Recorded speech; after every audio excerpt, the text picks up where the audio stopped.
부정사가 비동사 바로 뒤에서 주어를 설명하는 것은 구문적으로 의미 있는 일입니다.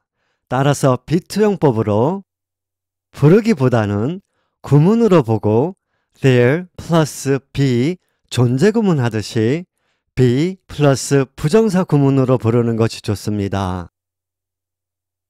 의무하면 have to나 must죠. 그런데 be 플러스 부정사도 의무를 나타낸다고 합니다.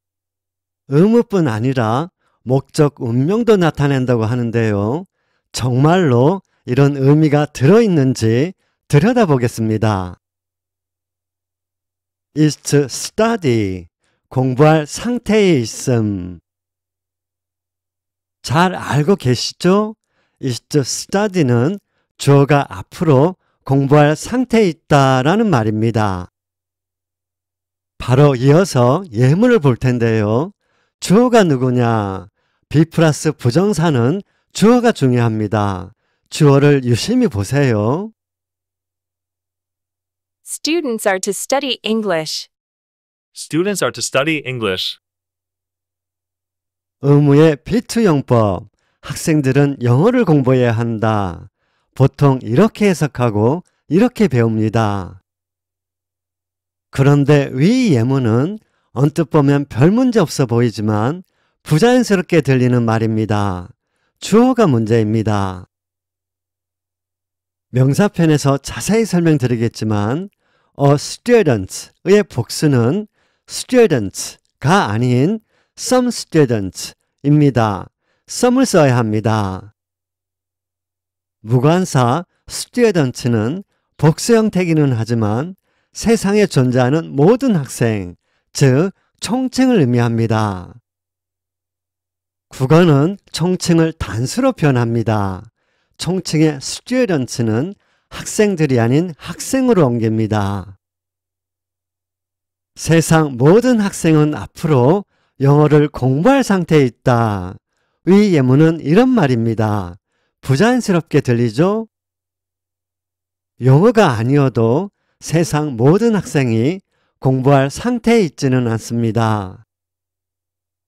휴학할 상태에 있는 학생도 있고 군대 갈 상태에 있는 학생도 있습니다. 이 예문이 자연스럽게 들리려면 위와 같이 정관사 더를 써서 주어를 특정하면 됩니다.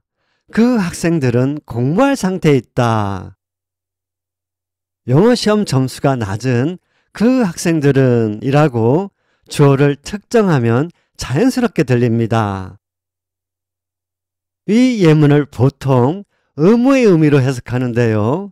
의무가 부과되는 모든 학생들은 영어를 공부해야 한다. 이 말을 하고 싶으면 위와 같이 객관적 의무에 have to를 씁니다. 공고의 should를 써도 괜찮습니다. all students는 한정사 all을 썼기 때문에 총칭의 학생이 아니고요. 세상 모든 학생이 아닌 복수에 특정한 모든 학생들입니다. is to study는 앞으로 공부할 상태에 있다라는 말입니다. 다만 상황 때문에 상황에 맞게 적절히 해석하다 보니 공부를 해야 한다로 의무의 의미로 의역되는 것입니다. 그럼 이번에는 상황을 넣어 보겠습니다.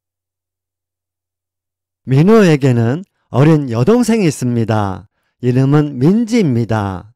민지에게는 길동이라는 친구가 있습니다. 길동이가 민지 집에 놀러 왔습니다. 지금 대문 앞에서 친구야 놀자를 외치고 있습니다. 이때 민지 엄마가 한 말이 다음 의문입니다. She is to study now. She is to study now. 핵심은 have to로 말하지 않고 왜 be 플러스 부정사로 말했느냐 이것이죠. 길동이 왔구나. 그런데 어떡하지? 조금 있으면 민지 과외 선생님이 오시거든. 민지는 지금 공부할 상태에 있단다. 내일 와서 놀아라. 감이 오시죠? 있는 그대로 사실 그대로 말하고 있죠. 이 예문은 공부와 관련해 공부할 당사자인 민지에게 한 말이 아니라 3자인 길동이에게 한 말입니다. 3자에게 말하는데 굳이 have to를 써서 말할 필요는 없죠? be 플러스 부정사로 현재 상태만 사실관계만 말한 것입니다. have to처럼 의무가 부과되거나 must처럼 의무를 부여하는 일이 아닙니다. 민지는 이제 공부해야 한단다. 내일 와서 놀아라. 이렇게 의역되는 것이지 have to를 쓸 때와는 다른 것입니다. 상황 때문에 상황에 맞게 적절히 해석하다 보니 의무의 의미로 의역되는 것입니다. be 플러스 부정사, 있는 그대로, 사실 그대로, 현재 상태만, 사실관계만. 다음 예문은 주어가 2인칭입니다. 의무의 의미가 들어있는지 유심히 보세요. You are to do your homework first. You are to do your homework first. 이 예문도 너는 숙제를 먼저 해야 한다로 의무의 의미로 의역되기는 하지만 상황을 보면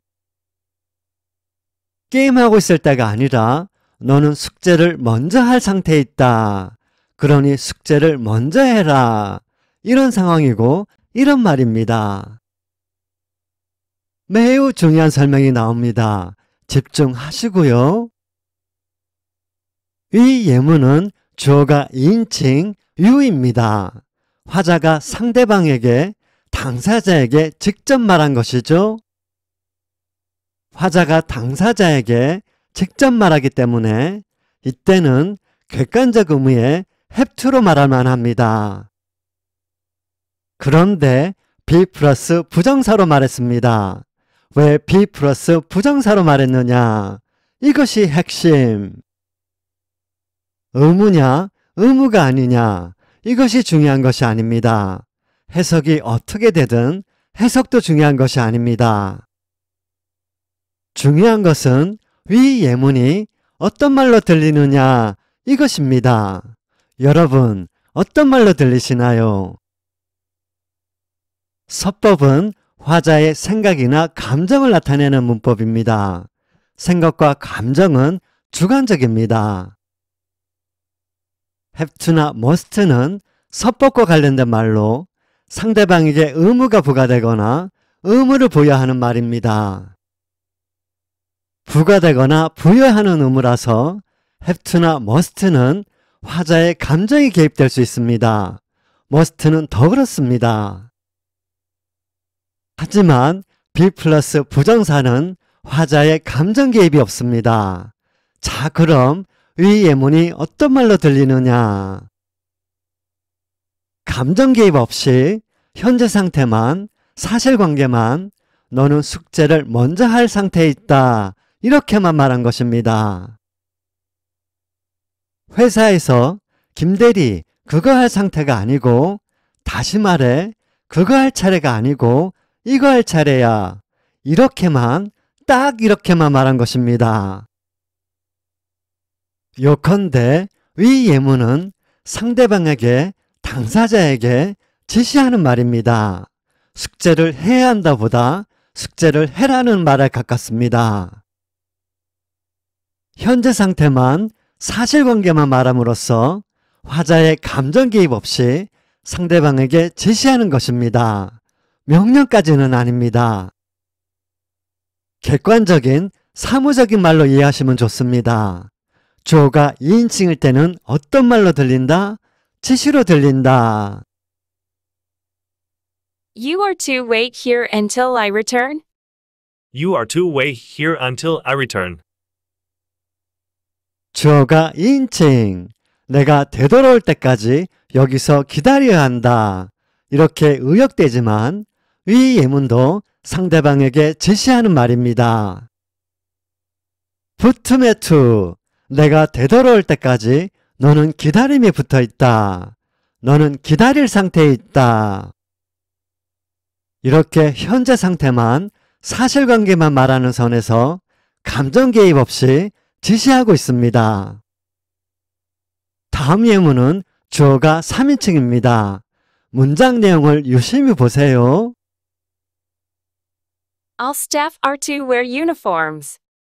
All staff are to wear uniforms. 모든 직원은 앞으로 유니폼을 입을 상태에 있다.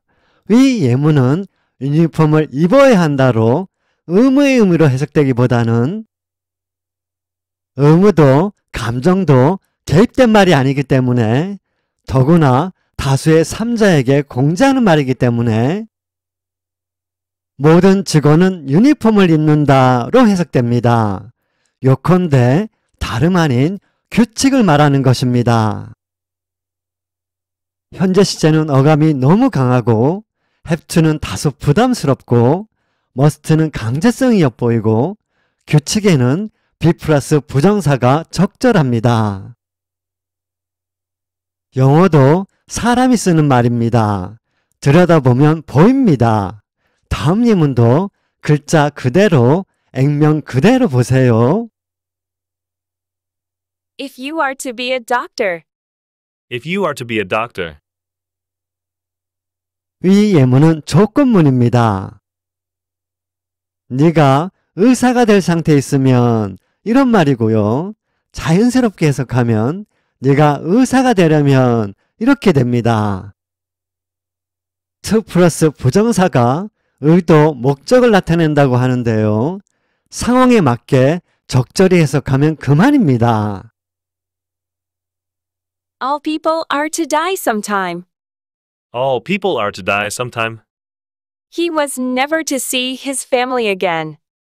He was never to see his family again. 모든 사람은 언젠가 죽을 상태에 있다. 이런 말이고요. 모든 사람은 언젠가 죽는다는 말입니다.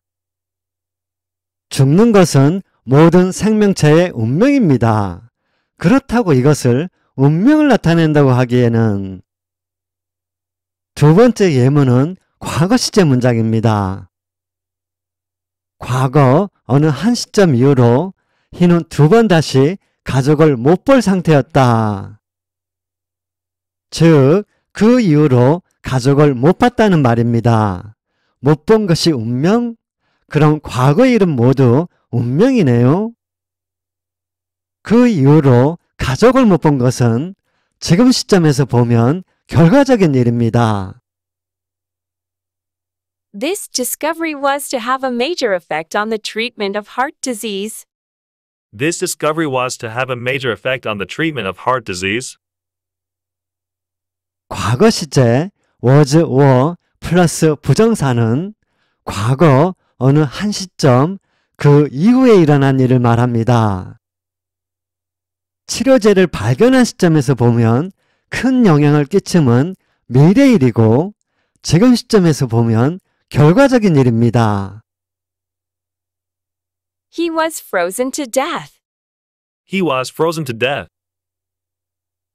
참고로 전치사 to에는 결과의 의미가 있습니다. x to y에서 x가 가서 붙는 곳이 y입니다. 상황이나 문맥에 따라 y는 과정을 거쳐 다다른 것이 되기도 합니다.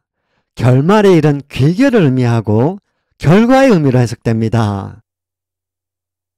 이 예문은 희가 얼어서 결과적으로 죽었다, 죽음에 이르렀다는 말입니다. 자세한 내용은 전치사 to에서 다루겠습니다. 이제 하나만 더 하면 됩니다. 끝까지 집중하시고요.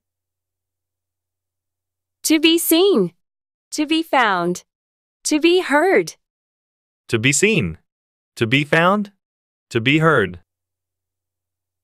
To be seen, 보이다. To be found, 발견되다. To be heard, 들리다. 모두 수동형입니다. 수동형에 대해서는 수동태에서 다루겠습니다. 발견되는 것은 보이는 것이죠. see와 find는 같이 보시면 되고요. see, find, hear 이 단어는 신체 기관인 눈, 귀와 관련이 있습니다. 눈과 귀는 보고 듣는 능력이 있죠. 원래 이 단어가 능력의 can과 잘 어울립니다. 서법조동사 can에서 설명드린 내용입니다. to 플러스 부정사가 능력을 나타낸다고 하는데요. 이 단어 자체가 능력의 의미를 가지고 있습니다. No one is to be seen in the street. No one is to be seen in the street. 거리에 한 사람도 보이지 않는다라는 말입니다. is to be seen은 can be seen입니다. 주어로 쓰인 부정사 완벽히 이해되셨죠?